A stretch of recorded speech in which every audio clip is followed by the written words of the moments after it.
warahmatullahi wabarakatuh. Alhamdulillahilladzi anzala 'ala 'abdihil kitaba wa lam yaj'al lahu 'iwaja. Asyhadu an la ilaha illallah wahdahu la syarikalah wa asyhadu anna Muhammadan 'abduhu wa rasuluh la nabiyya ba'dah.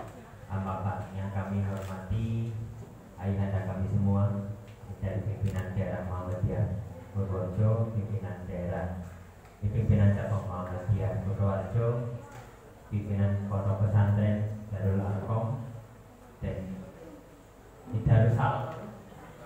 Darul Arqam dan juga kepada Bapak Ibu sekalian wali santri, wabil khusus kepada santriwan. Ini ada santriwatinya juga, santriwan dan santriwati yang insya Allah telah yakin memutuskan untuk bergabung meraih masa depan bersama pondok pesantren Darul Arqam. Bapak Ibu sekalian, menjadi sebuah pertanyaan menarik karena saya juga dokter tapi produk pondok. Saya dokter tapi produk pondok. Karena dulu orang tua berpikir memasukkan pondok mungkin nanti anaknya jadi ustaz. Memasukkan ke pondok anaknya yang penting hafalannya banyak. Sesederhana itu. Tapi saat ini banyak gubernur yang seorang hafid, banyak gubernur yang dia seorang dai, banyak dokter yang dia dai, banyak dokter yang dia hafid, sehingga dokternya itu lebih sempurna karena dia lebih memahami pesan-pesan Allah yang ada di dalam Al-Quran. Sehingga sekarang muncul semangat untuk mendidik anak menjadi seorang intelektualis yang religius dan membentuk anak yang religius tapi intelektual. Religiusnya bagus tapi intelektualnya juga tidak kalah mentereng. Jadi seimbang keduanya. Nah, pondok ini kemudian menjadi sarana bagi orang tua untuk kemudian mendidik anaknya dengan lebih baik lagi ke depan. Nah, kinten-kinten Bapak Ibu kalau direnungkan bersama, Bapak Ibu menitipkan anaknya di pondok pesantren tujuannya nopo kinten-kinten Bu? Tujuannya pasti bervariasi, gak mungkin semuanya sama. Kalau Bapak nopo Pak? Anak menjadi cerdas dan soleh atau solehah, luar biasa. Menawi Bapak? Nah, agar anak menjadi ustadz dan ustazah. Betul seperti yang tadi saya sampaikan.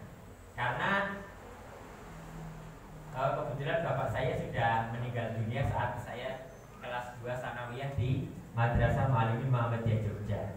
Ibu saya membesarkan anaknya 7 sendiri. Sekarang sudah selesai. Kebetulan nggak menikah lagi.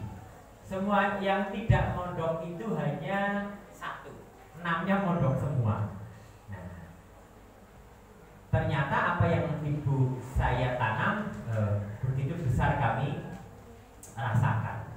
Ada yang memang tujuannya ingin menjadi ustaz, tapi kemudian ternyata anaknya ada yang jadi pengusaha tapi paham agama, sehingga aktivitas keseharian sebagai pengusaha berjalan, tapi kemudian tetap jadi imam masjid, tapi kemudian ikut ngurusi masjid, jadi takmir masjid, jadi mubalik dan sebagainya. Nah, ini perlu kita renungkan Bapak Ibu sekalian. Kira-kira apa tujuan Bapak Ibu menitipkan putra putrinya di pondok pesantren Darul Arqam? Karena setiap manusia, Bapak Ibu sekalian, tentu punya cita-cita nih. Hanya kadang cita-cita dengan apa yang dilakukan dalam meraih cita-cita mereka boten sinkron, Pak. Banyak orang ingin masuk surga, tapi tidak mau melakukan sesuatu yang membuat ia layak masuk surga. Pengen masuk surga, kepengen, ayo sholat, aduh, engkau sih lah, tasnya oke gawean. Pengen masuk surga, tapi disuruh sholat tepat waktu, jangan-jangan malah nitipkan ke pondok biar anaknya nggak tahu kalau bapaknya malas ke masjid. Nah, jadi aman gitu kan. Bapaknya nggak pernah ngaji atau ibunya, titipkan saja. Atau bisa jadi kayaknya saya nggak mampu nih kalau didik anak agamanya lebih bagus lagi, sehingga saya serahkan ke pondok dan saya yakin bismillah di sana anak saya akan lebih baik lagi. Tapi syaratnya anak pulang juga harus lihat bapaknya ke masjid. Jangan di pondok 5 waktu. Ini permasalahan di pondok ini. Begitu saya sering diskusi, begitu anak di pondok luar biasa, begitu pulang balik lagi ke pondok. Nah ini ustadznya ulangi dari nol lagi. Karena begitu pulang ibunya kasihan, nggak pernah pegang HP. Di sini dek, kamu mumpung di rumah boleh pegang HP. Keblas bu, nggak ke masjid, nggak ngaji, malah fokus di rumah. Ini nanti harus ada kolaborasi ya antara bapak dan ibu dengan pondok pesantren, sehingga pulang itu sesungguhnya jangan kemudian apa yang sudah dilestarikan di pondok itu hilang semuanya. Justru di rumah inilah menjadi percontohan, sehingga bapak ibu kalau ingin anaknya dipondokkan menjadi bagus, bapak ibu juga mempersiapkan diri di rumah. Walaupun secara keilmuan mungkin tidak seperti ustadz dan ustadzah, tapi setidaknya menjadi uswah. Nah ini perlu menjadi perenungan kita bersama bapak ibu sekalian. Karena banyak orang ingin masuk surga tapi tidak mau melakukan sesuatu yang membuat dia layak masuk surga. Banyak orang ingin sukses tapi tidak mau melakukan sesuatu yang membuat dia layak menjadi sukses, atau dia ingin menjadi orang sukses tapi tidak mau melakukan sesuatu yang banyak dilakukan oleh orang-orang sukses. Mungkin bekerja lebih keras, belajar lebih tekun, kemudian bagaimana membentuk kedisiplinan. Karena saya salah satu produk pondok yang sangat bersyukur, karena begitu di pondok saya jadi bisa mencat baju sendiri, bisa nyuci baju sendiri, tahu caranya ngerendam, tahu caranya jemur pakaian, tahu caranya nyetrika, sehingga pulang ke rumah gak kaget bu. Di saat orang tua sedang keluar kota 2-3 hari ya beres, nyuci piring sendiri bisa. Itu kan produk pondok, sehingga pondok itu kadang walaupun modern itu harus tetap dijaga bu. Nah sehingga anak-anak itu pulang komunikasi dengan ustadz dan ustadzah di sana, aktivitas kesehariannya apa, biar di rumah itu jangan kemudian bertemu dengan sesuatu yang 180 derajat berbeda dengan pondok. Oh, kasihan kamu di pondok sudah dari sebelum subuh sampai malam kamu belajar terus di sini, ya udahlah nggak apa-apa, mumpung di rumah kamu istirahat dulu sebentar. Lebih betah istirahat daripada balik ke pondok. Yang jadi masalah di situ nanti. Nah, bapak ibu sekalian pun sama. Kalau ingin anaknya masa depannya sukses, ingin anak-anaknya masa depannya mendapatkan kebaikan dunia dan akhirat, saya pribadi salah satu yang berpendapat pondok solusinya. Banyak sekolah itu belum mampu melakukan apa yang dilakukan oleh pondok pesantren. Pondok pesantren luar biasa, 24 jam betul. Anak-anak menjadi lebih kenal ratusan jenis karakter manusia yang ada di pondok. Karena 24 jam mereka bersama teman-temannya. Mereka dilatih mandiri, mereka dilatih untuk disiplin betul, mereka dilatih untuk kemudian bagaimana mereka harus sabar dan sebagainya.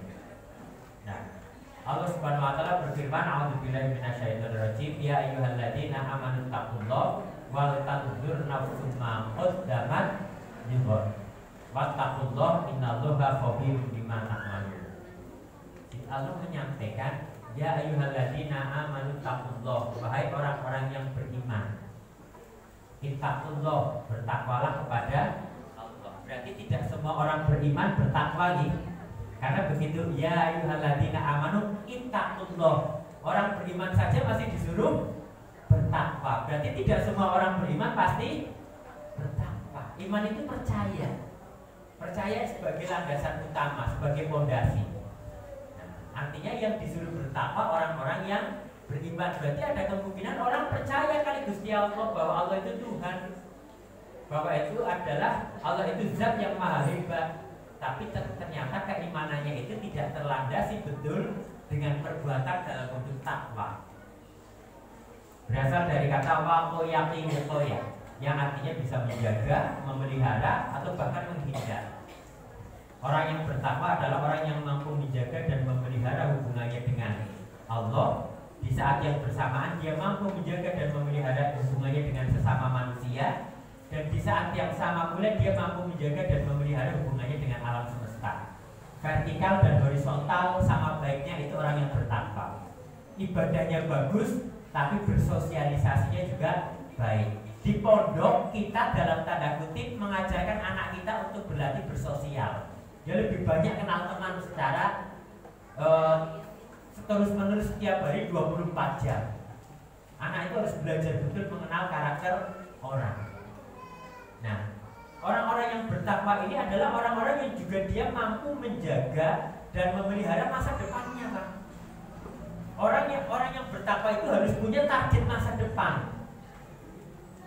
Makanya, hai orang-orang yang beriman, hai orang-orang yang sudah percaya terhadap 6 rukun iman itu, ittaqullah, bertakwalah kepada Allah, bangun hubungan dengan Allah. Orang yang memiliki hubungan dengan Allah dan hubungannya betul-betul baik, maka hubungannya dengan sesama manusia juga akan baik. Karena Allah memerintahkan kita untuk terus membangun hubungan dengan sesama manusia, bahkan alam. Hablum minallah, hablum minannas, dan hablum minalamnya sama bagusnya. Nah, kita itu diminta ya ayyuhalladzina amanu taqullaha wal tanzur nafsum ma qaddamat lighad. Kita itu diminta, manusia itu diminta untuk memperhatikan apa yang ia lakukan untuk masa depan. Kita itu diminta memperhatikan betul yang kita lakukan sekarang itu apa dampaknya untuk masa depan kita di dunia wal akhirah, baik di akhirat maupun di dunia. Ibu-ibu, bapak-bapak yang punya target saat anaknya kepengen jadi ustadz, kira-kira apa yang bapak lakukan sekarang agar nanti anaknya jadi ustadz di kemudian hari. Makanya banyak yang menyampaikan ini ayat visioner. Manusia itu, orang Islam itu harus menjadi makhluk yang visioner. Orang yang telah selalu punya target visinya apa, baru sekarang dirancang memperhatikan apa yang kita lakukan sekarang agar visinya tercapai di dunia dan di akhirat. Wal tanzur nafsun ma qaddamat lighad. Kita diminta untuk memperhatikan apa yang kita lakukan dampaknya untuk masa depan kita, masa depan anak-anak kita. Bahkan diulangi lagi, wattaqullah innallaha khabirum bima ta'malun. Allah itu tahu dan maha teliti, paham betul setiap kata yang kita ucapkan, setiap perilaku yang kita lakukan, apa dampaknya terhadap komitmen kita untuk membangun masa depan. Apa komitmen kita sekarang untuk masa depan itu dibuktikan betul atau tidak? Allah itu maha teliti. Oh, katanya kepengen masuk surga, loh kok setiap hari melakukan ini, loh kok gak nyambung. Katanya kepengen anaknya jadi ustadz, kok malah disekolahkan, misalkan di sekolah yang tidak ada pendidikan agamanya, berarti kan gak nyambung. Artinya Allah meminta orang-orang beriman itu kuatkan ketakwaan kepada Allah dan punya rencana masa depan yang jelas, baik untuk dirinya maupun anak-anaknya. Dan setelah punya rencana masa depan jelas, dia harus berkomitmen dengan rencana itu. Maka anaknya dimasukkan ke pondok sebagai salah satu ikhtiar. Bapak Ibu sekalian, saya kok punya pendapat Bapak Ibu yang memasukkan anaknya ke pondok berarti Bapak Ibu sudah punya satu langkah lebih maju dibanding orang tua yang lain dalam rangka merancang masa depan anak. Orang yang memasukkan anaknya di pondok itu sudah satu langkah lebih di depan dibanding orang tua yang tidak memasukkan anaknya ke pondok. Karena apa? Allah Subhanahu wa taala berfirman, a'udzubillahi minasyaitonir rajim, dzalikal kitabul la raiba fihi hudal lil muttaqin. Dzalikal kitabul la raiba fihi. Itulah kitab yang tidak ada keraguan di dalamnya. Tidak mungkin salah, mustahil keliru dan pasti benar. Itu Al-Qur'an. Hudal lil muttaqin. Quran itu adalah petunjuk bagi orang-orang yang dia mau menjaga dan memelihara hidupnya, menjaga dan memelihara masa depannya, menjaga dan memelihara hubungannya dengan orang-orang di sekitarnya, termasuk menjaga dan memelihara peluangnya untuk menjadi orang sukses di masa depan. Al-Quran adalah petunjuk terbaik bagi orang-orang yang ingin sukses, bagi orang-orang yang peduli dengan masa depannya, bagi orang-orang yang peduli dengan hidupnya. Kalau kamu pengen hidupnya baik, pengen sukses, Al-Quran jawabannya. Bahkan Nabi sampai menegaskan begini, Bu, dalam sebuah hadis yang diriwayatkan oleh Bukhari, khairukum man ta'allamal Qur'an wa 'allamahu. Khairukum, sebaik-baik kalian, the best of you, kata Nabi, man ta'allamal Qur'an, siapa di antara kalian yang mau mempelajari Al-Qur'an, wa 'allamahu, kemudian mau mengajarkannya. Ini teori of repetition dalam pendidikan. Khairukum, the best of you, sebaik-baik kalian, man ta'allamal Qur'an, bukan membaca Qur'an Pak, tapi mau mempelajari Al-Qur'an, mencari tahu apa maksud Allah, menurunkan setiap ayat-ayat yang ada di dalam Al-Qur'an itu mempelajari Al-Qur'an dan mau mengajarkannya. Inilah yang membuat dulu saya selalu terkesima dengan guru biologi. Begitu kemudian nulis di papan tulis, itu bisa dari depan sampai belakang hafal. Guru sejarah kapan Diponegoro meninggal dunia, kapan lahir hafal, Imam Bonjol kapan hafal. Wah, hebat sekali ini, secerdas ini guru. Kaget. Tapi begitu saya jadi dokter ketemu jawabannya. Karena ada pasien pernah nanya, "Dok, kok hafal banget nulis resep?" Oh ya, ternyata tiap hari saya lakukan selama bertahun-tahun ya hafal. Bapak ibu guru tiap hari nulis selama 1 tahun, besok tahun depan diulangi lagi, lama-lama hafal. Itu theory of repetition. Pengulangan terus menerus. Itulah kenapa seorang hafiz biasanya menghafalkan Quran suaranya harus keluar. Kenapa? Begitu suaranya keluar, telinganya tanpa disadari ikut mendengar apa yang dia ucapkan, kembali direkam di otak. Jadi 2 kali lebih kuat daya ingatnya. Itulah kenapa ustadz-ustadz banyak yang hafal ayat, karena apa? Diucapkan terus tuh. Ustadz ngisi pengajian, ini rahasia ustadz Bu, salah satunya. Ngisi pengajian di 10 titik yang berbeda, materinya bisa sama Bu. Saking apalnya malah diperbaiki dari titik-titik yang lain. Wah, apal banget dia. Ternyata di sana-sana isinya sama. Dia belajar terus. Ingat apa yang dia ucapkan, dia dengarkan, direkam lagi di otak. Karena saya pernah mengalami beberapa waktu, kemudian ada kegiatan nggak sempat ngimami di masjid. Begitu mau ngimami agak panjang, bablas hafalannya ada yang lupa. Kenapa imam kemudian banyak imam hafalannya bagus? Karena dipraktekkan terus. Makanya orang yang sering tahajud, sering dibaca ayatnya yang dihafalkan, biasanya cenderung dia hafalannya tambah kuat. Kata Nabi, khairukum man ta'allamal Qur'an wa 'allamahu. Dan kenapa kemudian harus menitipkan anaknya di pondok pesantren?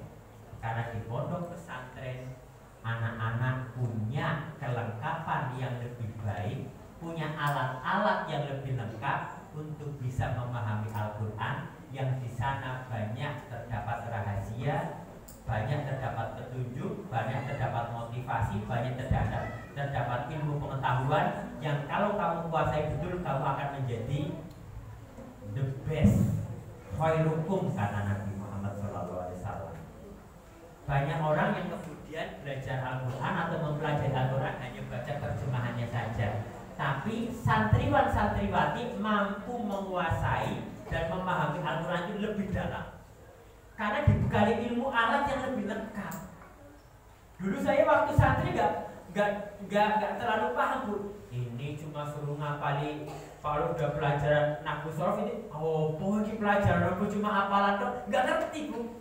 Tapi memang oleh ustadz dan ustadzah hanya suruh hafalan aja dulu. Tapi begitu setelah perlahan-lahan punya kesadaran yang lebih dalam mempelajari Al-Quran, ini toh maksudnya, baru sekarang bisa memahami. Dan anak-anak ibu artinya punya peluang 1 langkah lebih maju dibanding orang lain untuk meraih kesuksesan dunia dan akhirat. Karena ilmu untuk memahami Al-Quran itu lebih lengkap. Tidak hanya sekedar terjemahannya. Anak ibu nanti akan dibekali dengan ilmu-ilmu hadisnya. Anak ibu akan dipelajari tentang ilmu akhlak. Anak-anak ibu akan dipelajari tentang Al-Quran dan sebagainya. Sehingga punya potensi bisa menguasai. Kalau kata Nabi tadi, the best of you, bisa menjadi manusia terbaik. Saya belajar betul Bu dulu. Ini pengalaman pribadi. Begitu saya kemudian jadi dokter, salah satu yang saya upayakan adalah yang kemudian saya dapati ternyata bisa menjadi sebuah keunggulan dibanding rata-rata dokter yang lain. Begitu kemudian saya menjadi seorang dokter, saya mulai lagi memperdalam Al-Quran. Saya baca dari Al-Fatihah sampai An-Nas. Tapi memang sudah 8 tahun lebih pola saya membaca Quran memang gak beda, Pak. Kalau dulu targetnya hatam, saya memang sekarang mulai rubah. Baca 1 lembar, saya kemudian coba resapi maknanya, kemudian saya coba kulik-kulik asbabun nuzulnya, saya cari beberapa tafsirnya, selesai baru saya pindah ke halaman kedua. Saya baca lembar Al-Quran halaman kedua, saya coba resapi lagi maknanya, saya cari asbabun nuzulnya, selesai saya pindah ke halaman ketiga sampai hatam. Memang lebih lama tuh, bisa butuh 6-7 bulan. Tapi begitu kemudian kita mendapati itu selesai, saat itu saya kemudian teringat lagi. Begitu saya setelah menjadi dokter, saya melakukan itu sampai hanya selesai. Saya kemudian baru betul-betul yakin bahwa Al-Quran adalah buku sumber ilmu kedokteran terbaik yang pernah saya baca. Al-Quran adalah sumber ilmu kedokteran terbaik yang pernah saya baca. Misalkan sederhananya. Tapi kalau dokter gak belajar agama, gak paham, Bu, gak akan ngelihat ayat-ayatnya. Misalkan, a'udzubillahi minasyaitonirrajim, ya bani adama khudhu zinatakum 'inda kulli masjidin. Kita diminta untuk pergi ke masjid dengan pakaian yang terbaik, bukan termahal, terbaik. Pakaian yang dengan pakaian itu bisa mencegah orang lain berpikir buruk tentang kita, berpikir jahat tentang kita dan sebagainya. Artinya aurat itu juga masuk. Tapi kemudian ayatnya sederhana, wakulu washrobu walatusrifu. Makan dan minumlah, tapi jangan berlebih-lebihan. Kolesterol, kemudian gula darah, hipertensi, itu kan asam urat. Akibat dari kita itu tidak mengikuti apa yang diperintahkan Allah di dalam Al-Quran. Allah perintahkan makan dan minumlah agar kamu bisa sehat, agar kamu bisa beraktivitas, dan dengannya kamu bisa beribadah dengan baik. Tapi ojo kelebihan. Nah, kelemahan manusia, saya sekarang juga bingung, Bu. Sejak hari raya besar tekan sikit isinya kondangan terus. Nah, kalau kondangan kan isinya makanannya berat semua, Pak. Nah, ini kondangan apalagi Senin atau Kamis, repot lagi, Bu, kondangan Senin atau Kamis. Puasanya sunnah, menghadiri undangan itu wajib. Dan masa mendahulukan sunnah daripada wajib? Nah, kan mendahulukan yang wajib daripada yang sunnah. Dokter Hasan besok datang nih, ngapunten saya sedang puasa. Malah jadi sombong. Gak mau datang, ngapunten saya puasa. Udah ya wajib. Nah gitu. Nah, jadi ini perlu kita renungkan bersama. Jadi wakulu wasrobu walatusrifu. Karena saya seorang dokter, apa yang Allah maksud dengan tusrifu? Karena seorang dokter saya mulai belajar, berlebih-lebihan apa? Berlebih-lebihan macamnya, berlebih-lebihan jenisnya, atau berlebih-lebihan kadar nutrisi yang ada di dalamnya. Sehingga Allah ingin umat Islam, khususnya ibu-ibu, itu paham setiap nutrisi dalam makanan. Esok tempe, sore tempe, malam diinget, ya lama-lama asam urat. Lawang purinnya tinggi, sudah kayak gitu seminggu full tempe terus, Bu. Sudah tempe, sandingannya sama tahu, karena ada kangkungnya, terus kemudian ada empingnya, linjo, buah sampuran. Nah, wajar kalau orang Indonesia itu kemudian setiap usia 40-50 sudah mulai pegel-pegel, Bu. Nah, usianya tempe, tahu, kemudian emping, buah sampuran semua. Karena memang Indonesia itu negara yang diberkahi betul, Bu. Saya waktu di Mekah, di Madinah itu nggak pernah melihat ada talang air kok tumpul-wit-witan, itu nggak ada. Ada atap itu kok tumbuh-tumbuhan itu saya nggak pernah lihat. Nang Indonesia orang usah disiram, bukan usah diopeni, tumpul, Bu. Itu saestu. Ini berkahnya orang Indonesia, tapi justru disitulah orang Indonesia kadang-kadang tidak mampu mengelola keberkahan itu yang akhirnya menjadi sakit. Karena padahal 1400 tahun yang lalu ini ilmu kedokteran, makan dan minum agar kalian bisa beraktivitas, bisa beribadah. Tapi ingat, walatusrifu, jangan berlebih-lebihan. Innahu la yuhibbul musrifin. Allah gak senang dengan sesuatu yang berlebihan. Makanya Ibu-ibu harus paham betul, oh ini sekarang masak apa, besok apa, besok apa.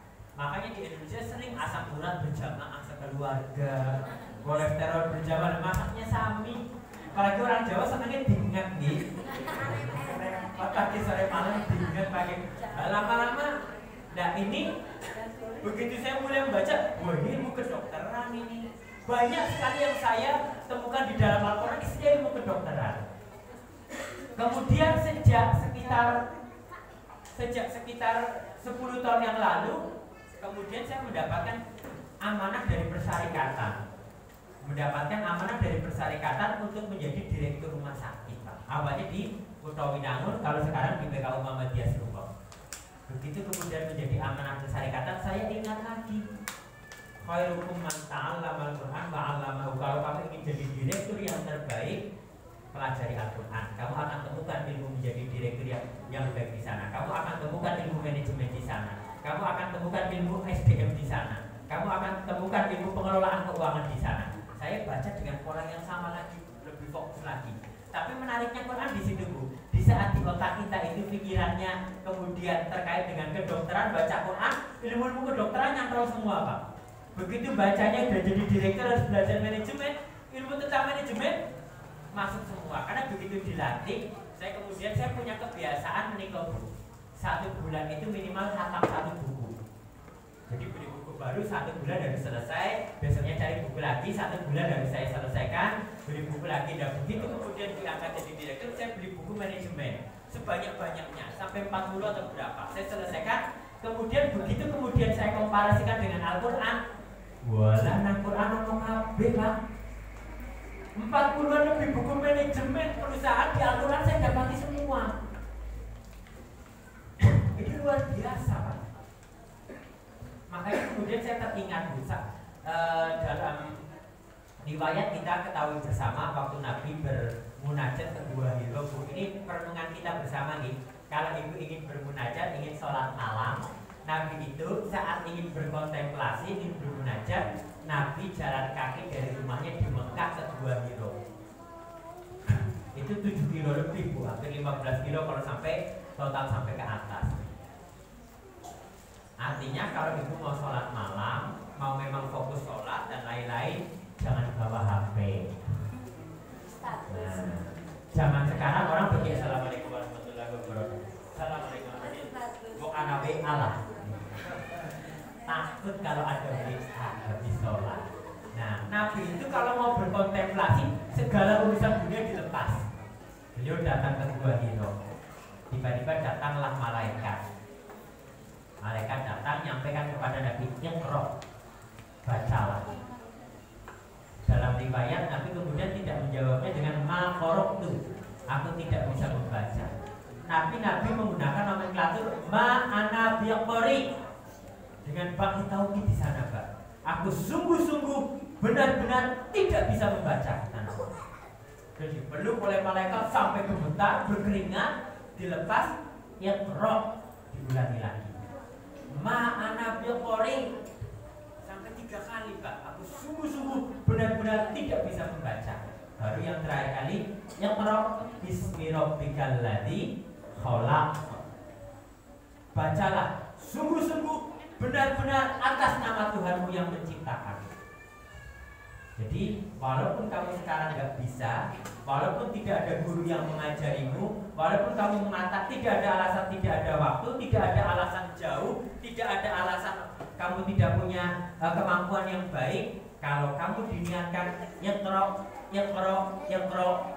sesuatu yang tadinya Nabi Muhammad SAW nggak mampu dan dia ingin menguasai 30 juz di dalam Al-Quran. Artinya apa perenungannya, Pak? Tidak ada manusia bodoh, tidak ada santri yang bodoh. Yang penting terus bekerja keras, hanya ada kemauan atau tidak. Kadang-kadang bapak-bapak 40 tahun, 50 tahun pun boten kerso menghafalkan Quran. Ilate wis kaku angel banget hafalan. Jangan-jangan baru 1-2 kali nyoba berhenti, Pak. Karena Nabi baru mulai menerima wahyu dan belajar Al-Quran itu usia berapa, Pak? 40 Nabi baru belajar. Jadi gak ada alasan kita umur 50 itu udah kesulitan belajar Al-Quran.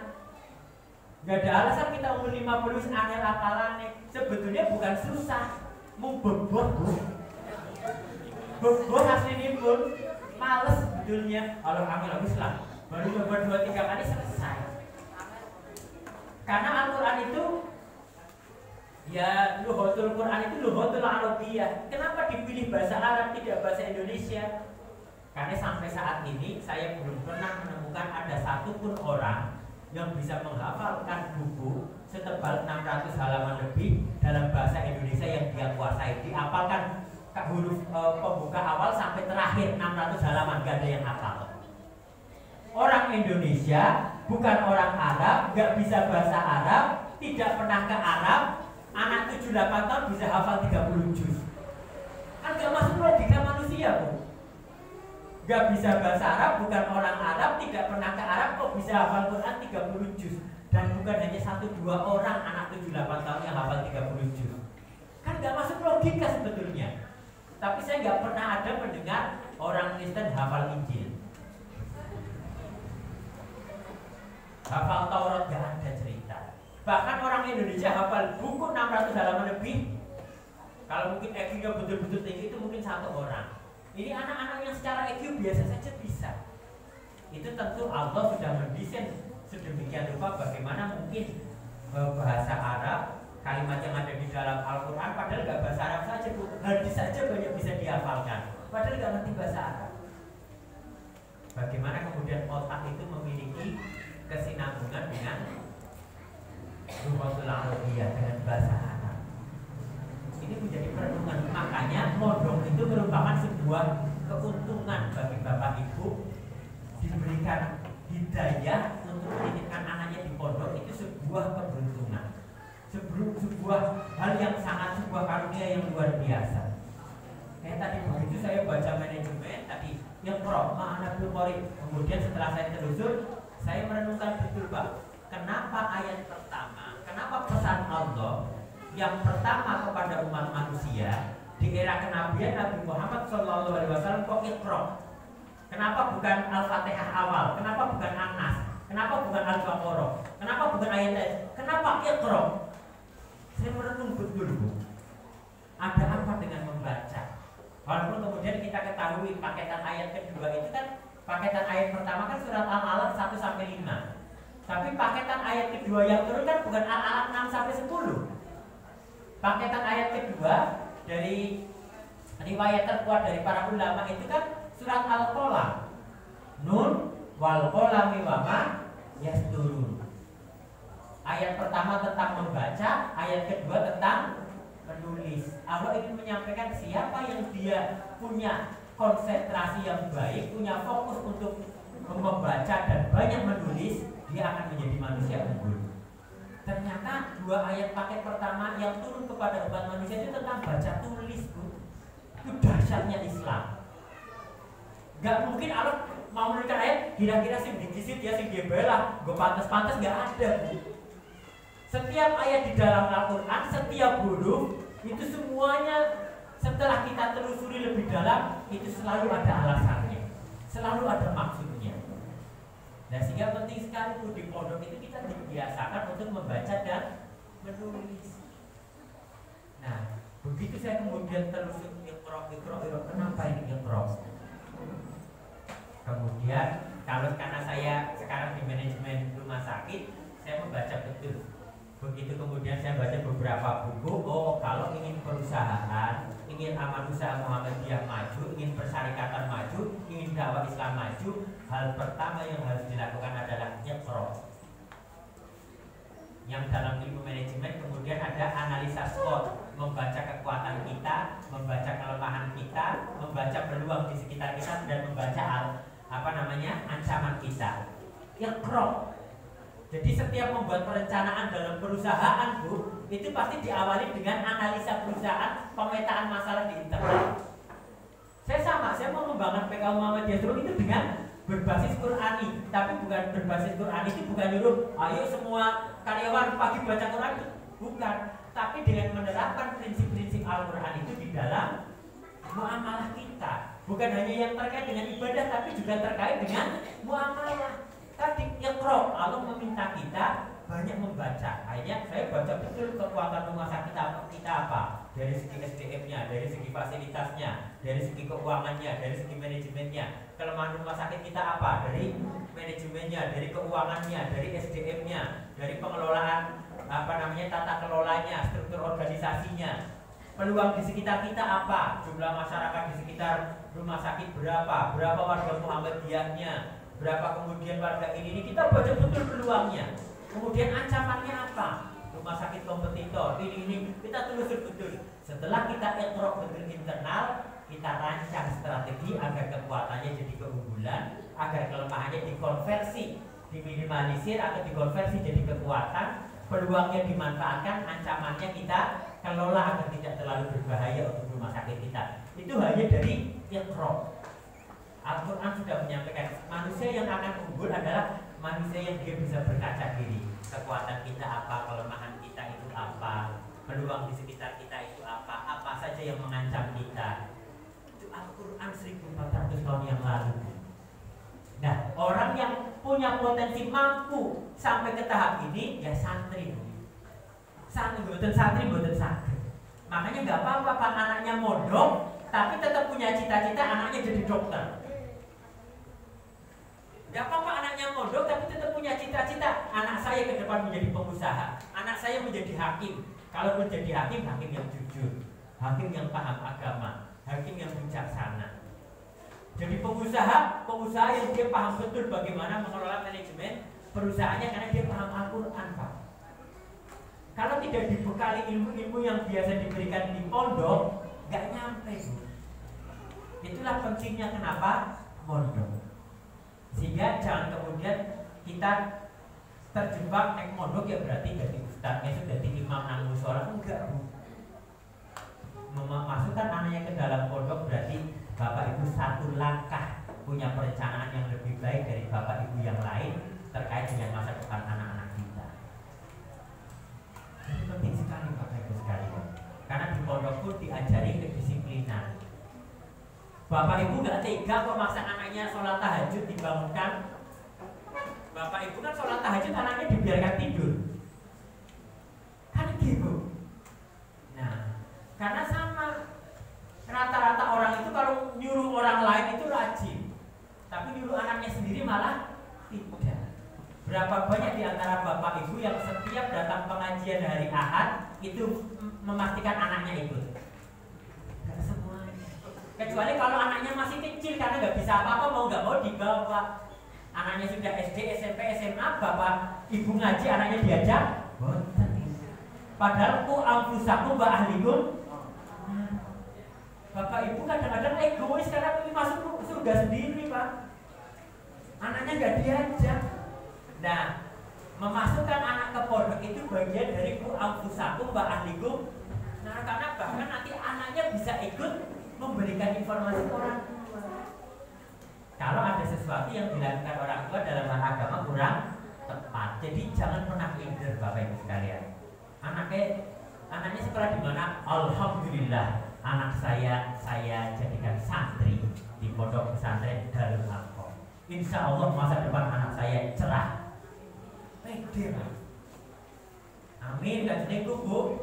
Biar malaikat lewat kan boleh dia kasih tulis asing amin di sebelah asing amin. Nah, itu di pondok itu diajari disiplin Pak, bangun lebih dini, kemudian wah kayak 3 menit gua ternyata terlalu lama. Bangun lebih dini, kemudian nanti mempersiapkan anak harus dilatih kalau satu kamar sekian orang, kamar mandinya sekian, jam berapa saya harus mandi agar tidak telat. Anak dilatih untuk kemudian menyesuaikan dan beradaptasi dengan situasi Pak.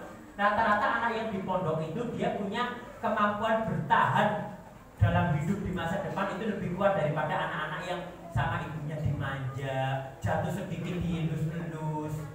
Ibu kalau di rumah kan nggak tega sama anak, menghukum nggak tega, sehingga biarkan titipkan ke ustaz-ustaz agar dilatih kedisiplinan.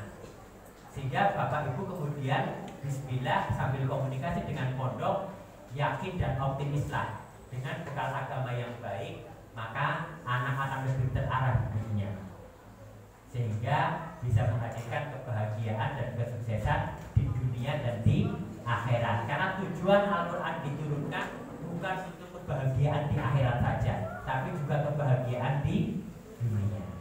Nah, karena sudah ada penutup, jadi belum selesai Bu, tapi sudah 3 menit ya sudah harus selesai, gak apa-apa. Selamat Bapak Ibu sekalian atas hidayah yang Allah berikan kepada Bapak Ibu sekalian, sehingga Bapak Ibu menitipkan anaknya di pondok. Kalau nanti 1 bulan ada yang mengatakan tidak betah, ora, bismillah, kamu harus sanggup meneruskan. Karena berbeda kehidupan di rumah dengan di pondok, sehingga anak itu butuh beradaptasi. Mungkin itu saja yang bisa kami sampaikan. Billahi fisabilil haq, fastabiqul khairat. Assalamualaikum warahmatullahi wabarakatuh.